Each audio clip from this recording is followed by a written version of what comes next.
Salam Indonesia, salam Nusantara dari Sabang sampai Merauke, dari mana sampai Pulau Rote. Mantalah iman kita, mantalah kasih kita, mantalah pengharapan kita. Tentunya dalam Yesus Kristus menjadi Tuhan dan Juru Selamat kita dan Juru Selamat dunia. Jangan katakan bahwa Yesus bukan Tuhan, jangan katakan pula bahwa Yesus bukan Juru Selamat. Dia adalah Tuhan, dia adalah Juru Selamat.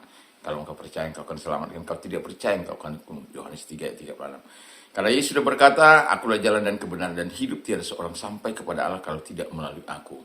Dan Rasul Paulus mengatakan bahwa percayalah kepada Tuhan Yesus Kristus maka engkau akan diselamatkan, engkau dan seisi ruang. Mantap. Dan juga Rasul Petrus mengatakan dalam Kisah 4 ayat 12, dan keselamatan tidak ada dalam siapapun juga selain dalam Dia Yesus Kristus, karena di bawah kolong langit ini tidak ada nama lain yang diberikan kepada manusia yang olehnya kita diselamatkan. Haleluya, puji Tuhan.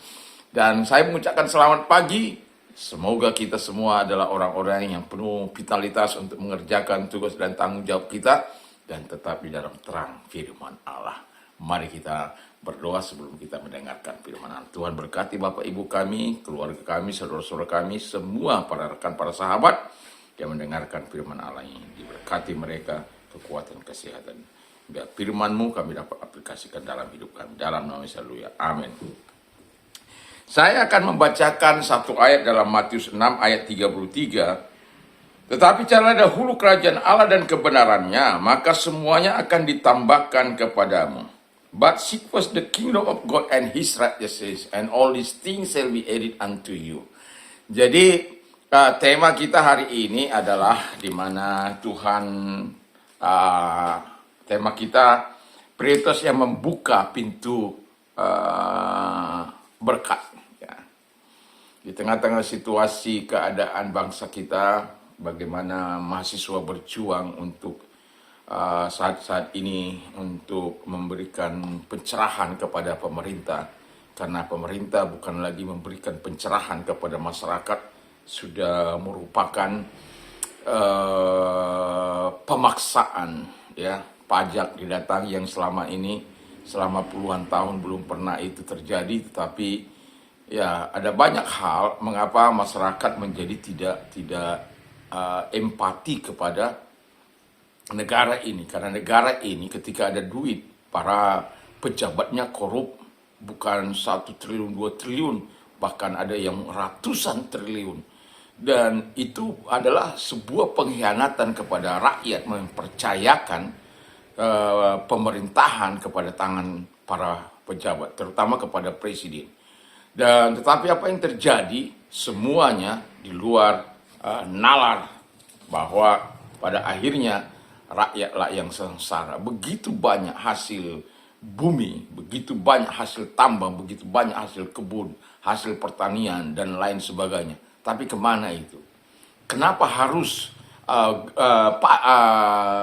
pajak ini harus digerakkan? Pajak masyarakat lah yang menggerakkan pemerintahan ini. Setelah apa kerjanya pemerintah? Kenapa nggak ada inovasinya? Kemana kekayaan bangsa ini? Coba pikir. Nah, itu sebabnya sebagai orang yang percaya, saya mengatakan tema kita adalah prioritas yang membuka pintu berkat. Perintahnya jelas, perintah Tuhan jelas, ya. Allah tidak ingin membohongi kita. Manusia janji politik sering bohong, ya.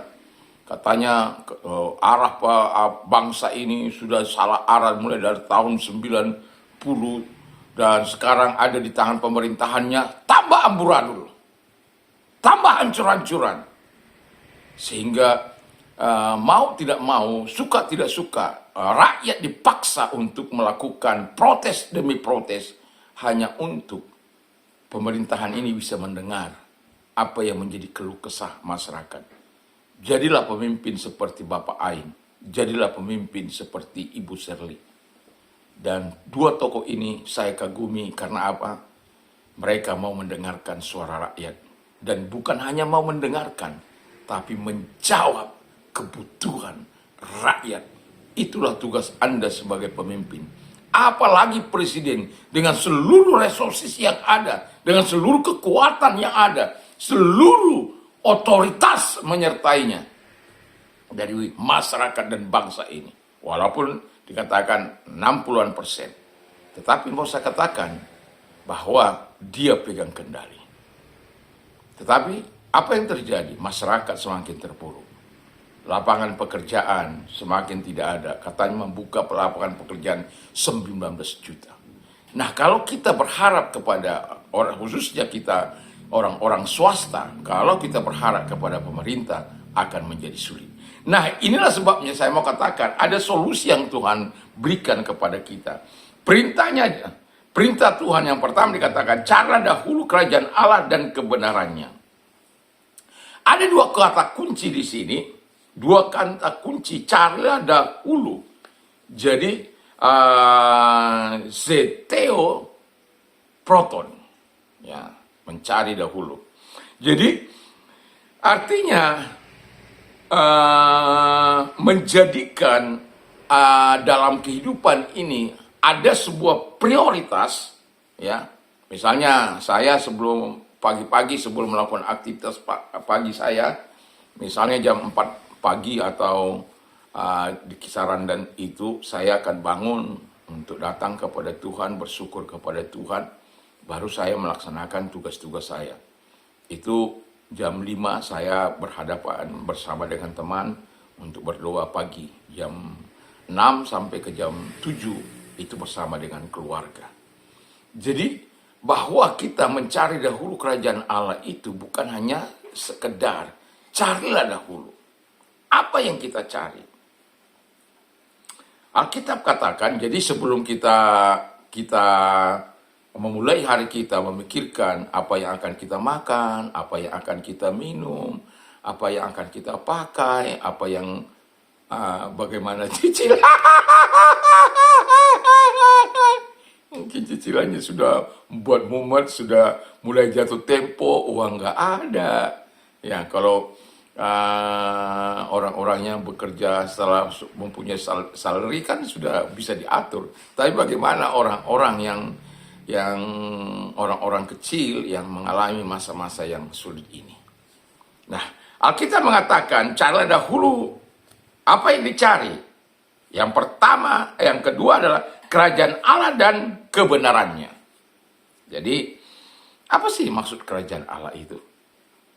Jadi kerajaan Allah itu adalah di mana hidup kita, kalau seperti sekarang ini kan hidup sekarang ini ada di dalam pemerintahan Presiden Prabowo. Tapi kan kita banyak kecewa. Ya syukurnya saya tidak memilih. Jadi karena saya tidak memilih, saya tidak merasa bertanggung jawab dengan situasi kondisi yang telah diciptakan. Ya, saya bukan mau apa, tapi saya mau katakan bahwa situasi bukan semakin membaik.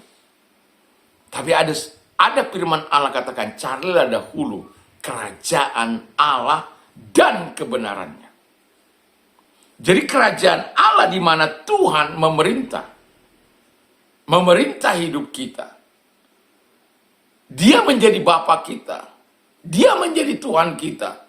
Dia memelihara kita, Dia pelindung kita, Dia memberi jaminan kepada kita untuk segala sesuatu. Tapi yang Tuhan katakan, carilah dahulu kerajaan Allah.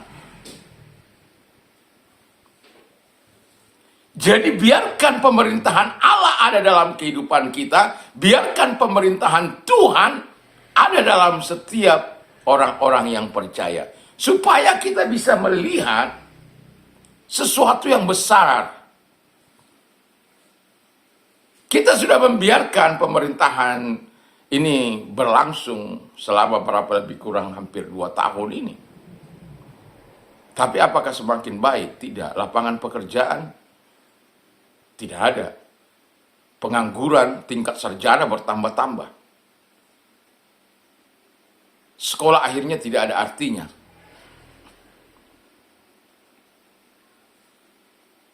Kalau saja kekayaan negara ini diatur dengan baik, bukan dikuasai oleh oligarki-oligarki, saya yakin dan percaya anak bangsa ini bisa menuju kepada Indonesia emas di 2045. Tapi kalau begini, apa yang akan kita harapkan? Untuk makan saja mereka susah. Untuk kerja saja mereka susah. Bukan mereka malas, tapi memang nggak ada pekerjaan. Dan pada akhirnya apa yang terjadi? Kejahatan meningkat, perampokan meningkat. Saya sudah pernah bilang, tajam-tajamnya pisau lebih tajam perut kampung tengah ini. Kalau kampung tengah ini lapar, apalagi melihat anaknya, melihat istrinya, ya mau tidak mau, kadangkala risiko dia lakukan. Merampok, bahkan mencelakai, bahkan membunuh, oleh karena hanya demi sesuap nasi. Walaupun itu agama larang. Apalagi Tuhan Yesus melarang untuk itu. Menginginkan yang jahat saja atau keinginan untuk berbuat jahat saja gak boleh. Makanya firman Allah katakan, carilah dahulu kerajaan Allah dan kebenarannya. Maksudnya apa? Setelah kita tahu bahwa kerajaan Allah itu adalah pemerintahan Tuhan dalam kehidupan kita, dalam ekonomi kita, dalam usaha kita, dalam pekerjaan kita, dalam kehidupan kita. Nah, kerajaan Allah dan kebenarannya. Kebenarannya itu apa? Jelas bahwa kebenaran itu adalah hidup benar sesuai dengan firman Tuhan. Kebenaran itu adalah Tuhan sendiri. Yesus adalah kebenaran itu. Makanya pemazmur katakan, I have chosen the way of truth. I have set my heart on your laws. Jadi aku telah memutuskan, aku telah memilih untuk hidup dalam kebenaran, memilih jalan kebenaran itu, dan aku telah menyesuaikan hatiku untuk hukum-hukum. Dan kalau itu terjadi, maka kehidupan kita akan menjadi jujur. Ada kesusahan seperti yang terjadi sekarang ini. Tapi ingat, selalu ada pemeliharaan Tuhan. Saya merasakan bagaimana indahnya pemeliharaan Tuhan. Karena Tuhan katakan bahwa akulah gembala yang baik. Gembala yang baik itu bertanggung jawab untuk memberikan segala yang terbaik bagi domba-dombanya. Allah itu gembala yang baik.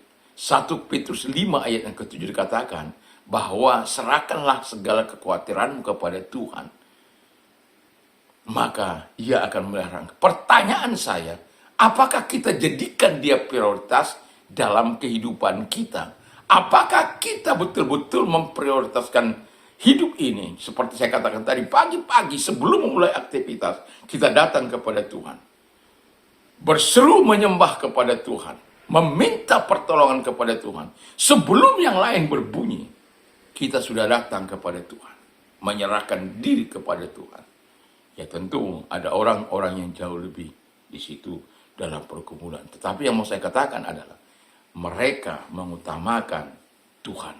Kita harus mengutamakan Tuhan. Karena dengan sendirinya dikatakan bahwa ketika kita hidup dalam kebenarannya, hidup jujur, hidup kudus, hidup mengasihi Tuhan, hidup mengasihi sesama kita, maka firman Allah katakan kepada kita bahwa janji yang kedua itu adalah janjinya semua. Ini bagian yang kedua, garis besar ya. Jadi janjinya semua akan ditambahkan kepadamu. Jadi ini kan kalau kita baca dari ayat 25 kan ini mengenai makanan,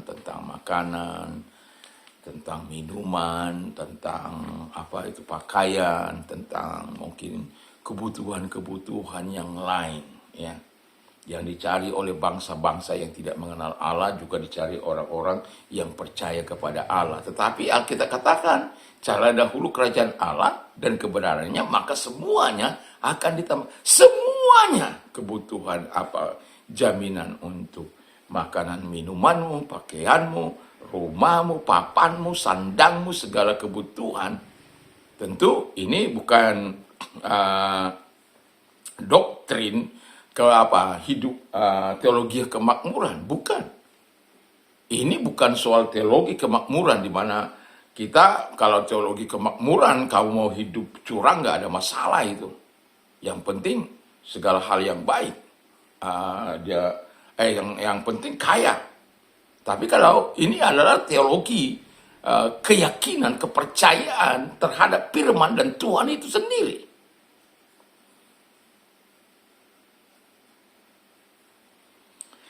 Sehingga ketika dikatakan aku tambahkan, jadi lihat pasal 6 ayat 32, jangan kamu khawatir tentang apapun juga ya di situ, tentang makanan, minuman, pakaian, dan semua ini dicari bangsa-bangsa yang tidak mengenal Allah. Tetapi Bapamu yang di surga mengetahui bahwa engkau membutuhkan semuanya itu. Jadi jangan pikir Bapa di surga itu nggak tahu kesusahanmu. Jangan pikir Bapa di surga itu tidak tahu penderitaanmu. Jangan pikir bahwa lapangan pekerjaan di Indonesia ini sedang susah. Jangan pikir nggak tahu. Tetapi Tuhan punya cara menolong engkau. Tapi pertanyaan saya adalah, apakah engkau menjadikan Tuhan menjadi pemerintah dalam hidup? Seperti apa kita mencari pemerintahan itu, apakah Tuhan yang mengendalikan hidup kita ini? Apakah kita hidup dalam kejujuran, kebenaran, dalam kasih yang diharapkan oleh Tuhan? Nah, kalau itu terjadi, Alkitab katakan, bukan saya mengatakan, Yesus yang mengatakan. Bukan saya, Yesus. Jadi percaya kepada Tuhan Yesus bahwa Dia akan tambahkan segala sesuatu kepadamu. Saya datang ke kota ini hanya dengan tas dan buku. Tidak ada punya rumah, tidak ada punya motor, tidak ada punya deposit yang cukup, ya. Tidak ada. Sampai hari ini saya melihat kebaikan Tuhan. Apa yang dikatakan Tuhan akan aku tambahkan kepadamu, itu dijadikan oleh Tuhan. Orang punya mobil, kita bisa punya mobil. Walaupun itu berkat Tuhan. Kan itu. Orang punya motor, kita punya motor. Orang punya rumah, kita punya rumah. Artinya bahwa Tuhan tidak lalai menepati janjinya. Soal makanan, minuman, dan kebutuhan kita. Tapi permasalahan yang sering diabaikan oleh orang-orang percaya. Tidak mencari dahulu kerajaan Allah dan kebenarannya. Ada banyak bangun pagi HP yang dilihat.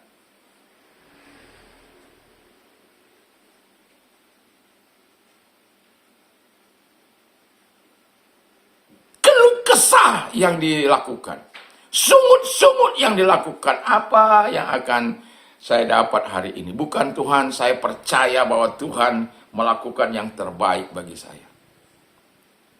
Di pagi ini saya melangkah dengan iman saya bahwa Tuhan menyediakan yang terbaik bagi saya. Dan ketika engkau percaya, engkau akan melihat Tuhan melakukan segala sesuatu yang baik dalam hidupmu. Alkitab telah menjanjikan carilah dahulu kerajaan Allah dan kebenarannya, maka semuanya akan ditambahkan kepadamu. Engkau mau melihat, lakukan apa yang diperintahkan Tuhan, maka janjinya akan digenapi kepada kita. Mari kita tunduk kepada kita berdoa. Terima kasih Bapa di surga, buatlah kiranya kami mempercayai firman-Mu, dan kami akan terus percaya kepada apa yang Kau katakan. Dan biar kami mencari kerajaan, kami mengurus apa yang Kau katakan, selanjutnya Tuhan mengurus kehidupan kami. Terima kasih, kami bersyukur dalam nama Tuhan Yesus. Kalau engkau sedang sakit, apapun sakit penyakitmu, arahkan tangan kepada Tuhan. Segala sakit penyakit yang mereka derita, aku perintahkan dalam nama Yesus, keluar, dan oleh bilu Yesus engkau sembuh. Dan kalau engkau sedang mengalami masalah, arahkan tanganmu kepada Tuhan. Dalam nama Yesus, segala persoalan yang mereka alami, Tuhan tolong mereka di masa-masa sulit ini. Tetapi kami bersama dengan Tuhan, selalu ada jalan keluar bagi orang yang mengasihi Tuhan. Terima kasih Bapak. Dalam nama Yesus kami bersyukur dan kami berdoa. Haleluya. Amin. Selamat pagi, selamat beraktivitas. Tentu bersama dengan Tuhan. Mantap, mantap, mantap.